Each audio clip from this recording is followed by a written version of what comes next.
Hey, welcome to Unshaved. I'm Takesha, and this podcast came to be simply because I wanted to archive conversations between me and my mother. And because we talked about pursuing a creative project together for a long time now, I just figured starting a podcast would kind of fit the bill for both. Our lives and relationship have had many twists, turns, highs, and lows, and the way we've gotten through them always started with raw conversations. We're consistently pursuing a deeper understanding of not only each other and our relationship, but also of ourselves.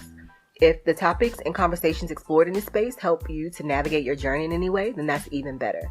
So whether it's just myself or if I'm joined by my mom or other guests, you can expect content that is explorative, honest, and maybe even just a little bit outside the lines.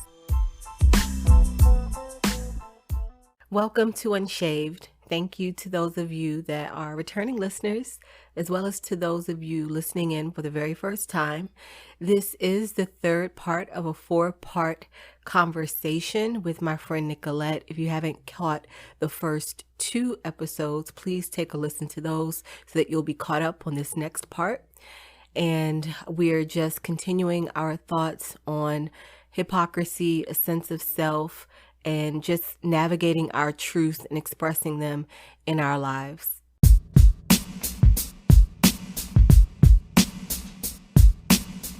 You have to be willing to do your own work.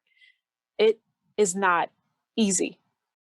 Hypocrisy is equivalent to having a lack of sense of self that you're comfortable with presenting, right? Because the more comfortable you are with your truth and your experiences, the more comfortable you are with sharing that with people and realizing that you are fine and acceptable just the way you are, and you don't have to present some ideal or this idea of yourself. You can present who you are, and if you have an idea that is different from where you are, or you feel like it may be higher or whatever, however you rate that, you can work toward that. You know what I mean? Like, we don't have to fake it till we make it. We can be genuine and say, this is what I'm struggling with, or this is where I am right now, but my goal is this, but maybe our society just really doesn't promote that type of individuality, and not even just so much individuality, but it really doesn't showcase those stages of growth and development. We always look for the highest aspect of something. The goal is to be number one, to be at the top, and this, that, and the other. And if you aren't, it's like you feel you have to be made to feel like you're so much less than, Yeah, or you're not important, or you're not whatever elite is,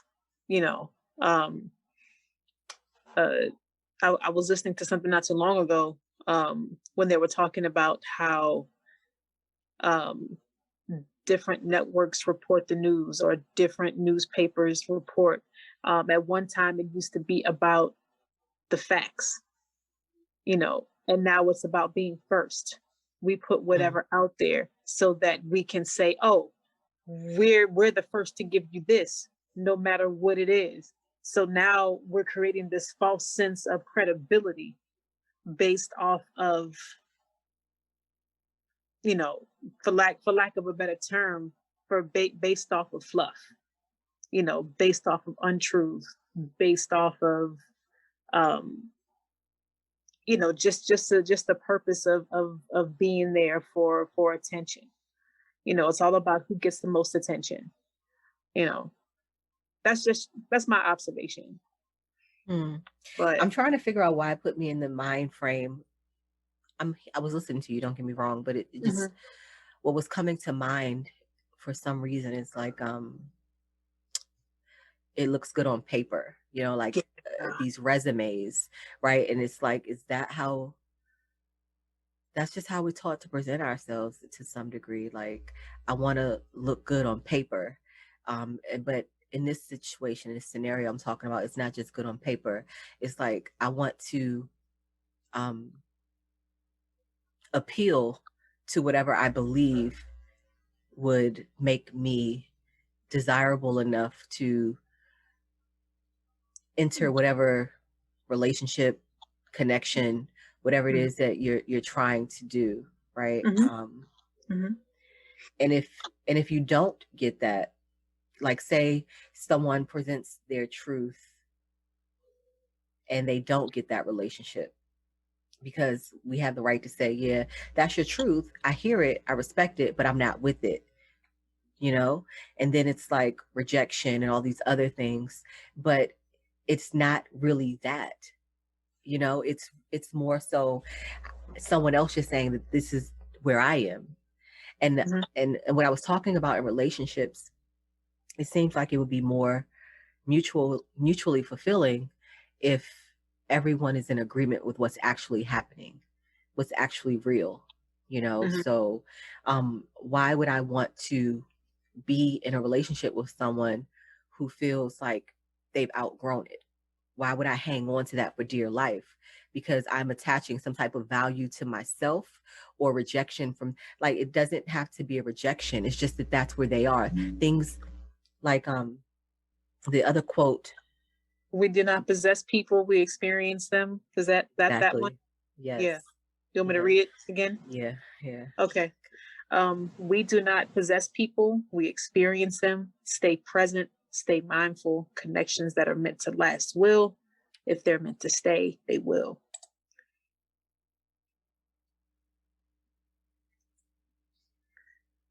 That is so. I'm trying not to get caught up in semantics and Hmm. get to the essence of it, right? Because when I hear last and things like that, I'm equating it with work, because so many times people think that as long as it is still active, or the way that we imagined initially, that it's working. And if Hmm. that is no longer the case, that it's no longer it, then it was a failure. So it's either working or failure. Do you know what I mean? Like, if there's not the sense of it served its purpose the way it was meant to for as long as it was supposed to, Yes. it Wow. has to be working or failure. Wow. And I just think that that is it is not the most conducive way to experience our relationships with one another. Hmm. Hmm.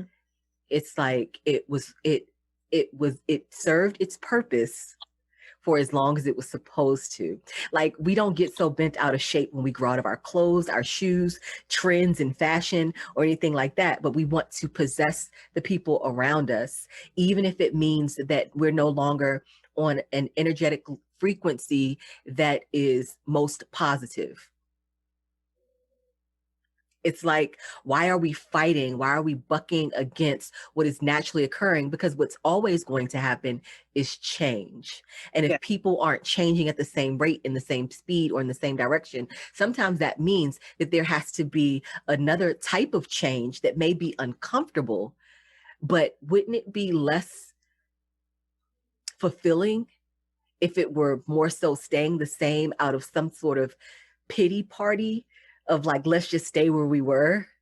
Do Hmm. you understand what I'm saying by that? Like, does that make sense?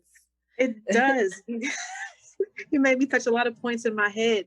That last one, it made me think about, okay, things are growing, things are evolving. We might be growing in different directions, but in order to keep, or to try to keep, the connection that we had before, we'd have to dumb it down or pretend like whatever.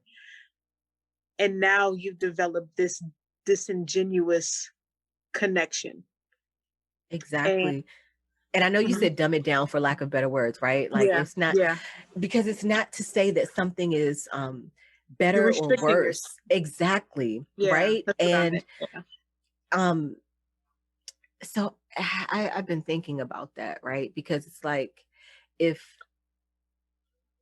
it's done in love, it's just love.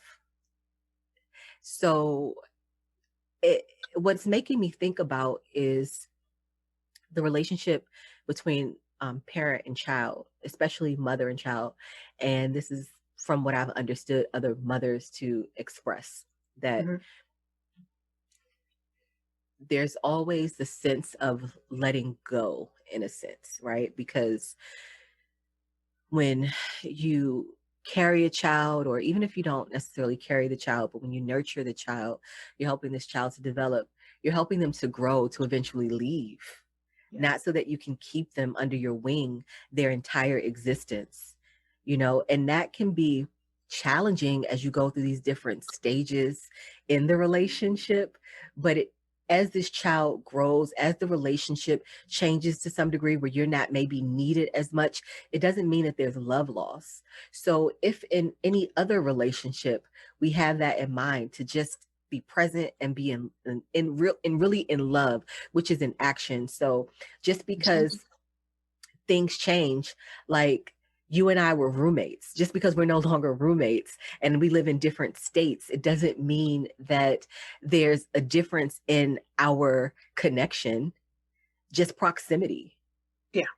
We still have these great conversations, like when we were in the dining room, at the table, just chatting the night away. Mm-hmm. You know what I mean? Mm-hmm. Like these things, but it's different. I don't see you every day. Sometimes there may be weeks that we don't talk, but it doesn't mean that it's not like, oh, because we no longer live together, because we no longer see each other every day, this love is now just not there. It's different. And when it comes to more personal relationships, I think people get hung up in investment.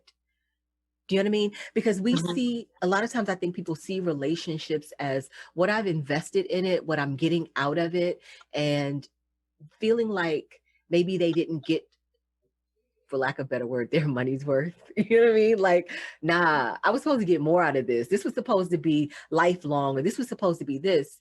But it makes me think, okay, so there was someone that I was seeing and the birthday was around, sometimes, I'm not always into celebrating things like in a big way, but at this particular point, I wanted to do something nice. And I was getting the help of someone else to put it together. And they were like, that's a pretty nice gift, I was like, oh, well, thank you.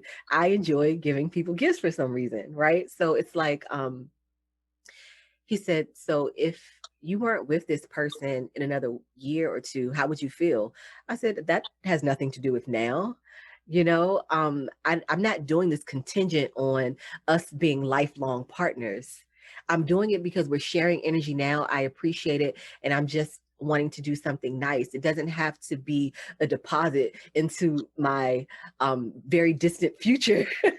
It's not an investment of money, right? I'm trying to get a return on this later. Right. It's just like hanging out with somebody else and them telling me, being very adamant about the fact that, he was saying he didn't want to get married, he didn't want to have children, he didn't want to be in a relationship. And I'm like, okay, cool. But we had great conversations. I thought that the mental rapport was great. We had fun, it was a good interaction. It was genuine in the sense where, like, we were asking about each other's days, keeping up. It was positive. It was, for the most part, good. And I remember one day having a conversation and he was just kind of upset. Like, why don't you get upset that I don't want a relationship? And I was like, what? Why? Why am I not getting upset about you not wanting to be in a relationship? I'm like, I'm just trying to respect your wishes. You know what I mean? I'm like, you don't want, I was like, and so what I tried to explain to him is like, look, I haven't decided that I don't want to be married, that I don't want kids, and I don't want all of those things. But I know that if I should want them, it won't be with you. And I'm okay with that because I'm still enjoying the time we're having right now. It was like mind blowing to him. I'm like, why are you disgusted with me for agreeing to what you say you want? Some folks are used to a fight. Like, I'm just like, that goes into some other stuff. And then clearly there were layers of other things that existed in that scenario. And I don't know if maybe full truths were expressed on that part, but I'm like, I am not so caught up into where this is going to be in my future that I can't experience and appreciate the moments that I'm having right now. Life is a series of moments, moment to moment. Yeah. We can't get the last ones back. We don't know if the next one we will be here in this form. All we have is right now. But we're banking so much of it on a certain idea of an outcome that we want, rather than saying that this is an experience. What am I giving to it? What am I getting from it? Anytime I'm in that type of a connection with someone, I want to be able to deposit good things. I think that you should leave people in a better way than which you found them. Yes. And vice versa. And if that's not the energy for me, then, that won't be something that will last or whatever. But it just makes me so, I'm just so curious as to why everything has to be like these false pretenses and these expectations. And, you know, how many people are really being in the moment in their relationships. And it's not this bartering system of, oh yeah, you do this, I do that. You do this, I do that. Like everything is like a ticking checkpoint, you know, like, okay, they did this, they did that, they did this, that. Now, I think that we should be and giving and receiving in relationships. That's what it's about, you know, to some degree. But at the same time, like, are you measuring everything on some type of check and balance in that way, you know, that is not meaningful to your ultimate development as a person? Yeah, that that when folks lead with the I did this, so I've done this for you, bop bop bop, running down the list, itemized list, and I'm like, okay, so did you do it because you wanted to, or did you do it because you wanted a return? I think You that know that's what the I'm saying? biggest thing that we could do to rob ourselves of, you know, like anytime you do something, you should be doing it genuinely because that's what you want to. That's how you live a life without regrets. Yes. Right? If I'm just simply doing everything that I'm doing so that I can act or get this person I have this crazy idea in my mind that this is going to get me to get specific things from these particular people. People are free. I mean, a lot of people may not realize this, but you know, we have the freedom of choice and all this other stuff. I think so many people get caught up in obligation, Mhm. um, that we forget that. We forget that, you know, we can freely operate in our relationships or not, Mhm. you know. And if I had this idea that everything that I am doing is for the sake or the sole purpose of getting a certain response from someone else, what good is that doing? How would that be serving me? Everything that I do would be predicated and on someone else. How am I genuinely living my life for what makes me happy in these moments, right? Like this Mhm. idea, these crazy expectations, it leads to just a lot of fucking disappointment. It is.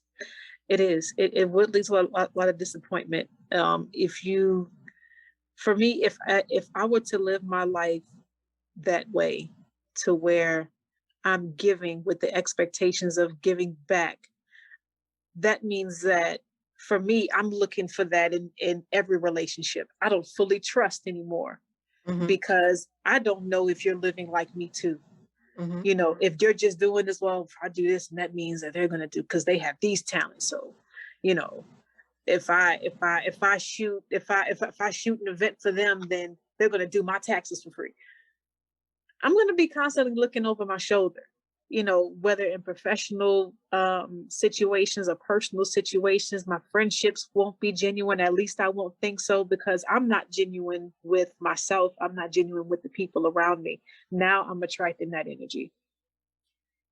And that's real, right? Because um essentially what is around us, what we are seeing, what we are getting is what we have planted, right?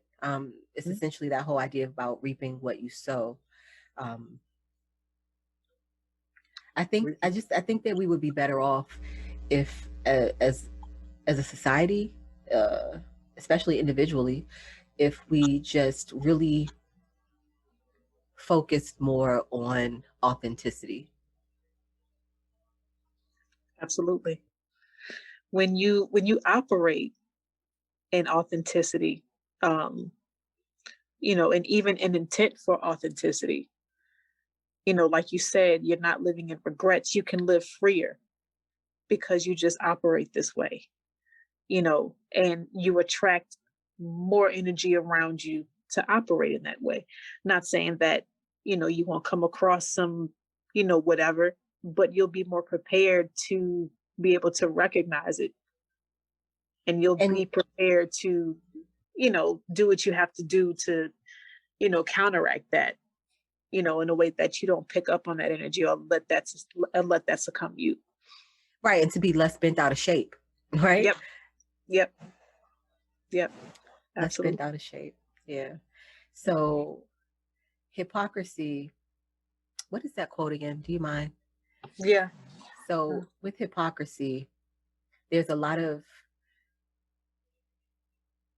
I want what's coming to mind is self-sacrifice, but maybe not the way in which a lot of people would big up self-sacrifice. I'm talking about at the sake of sacrificing yourself, who you really are, who you fully can be, and being able to live in harmony with that in your experiences. Mm-hmm. Mm-hmm. Did you want me to read this? Yeah, sure. Okay. Hypocrisy is simply a measure of how well you can lie to you. The better you are at lying to you, the bigger the hypocrite you are. Hypocrisy is a big negative bully bouncer standing in the doorway of your better self. You're not going to get any better at lying to you. Hypocrisy is a disease that causes more damage to you than those you afflict with it.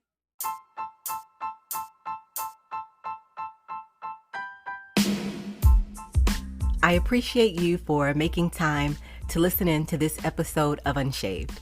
Thank you. I genuinely hope you've enjoyed the show.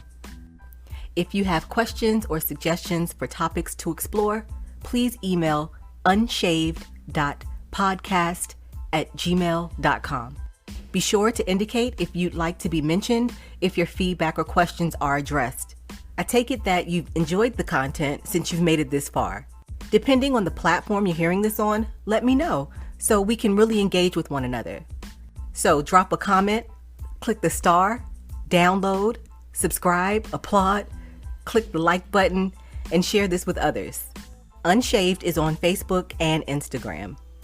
Also, you can show the show some love through donations on Anchor.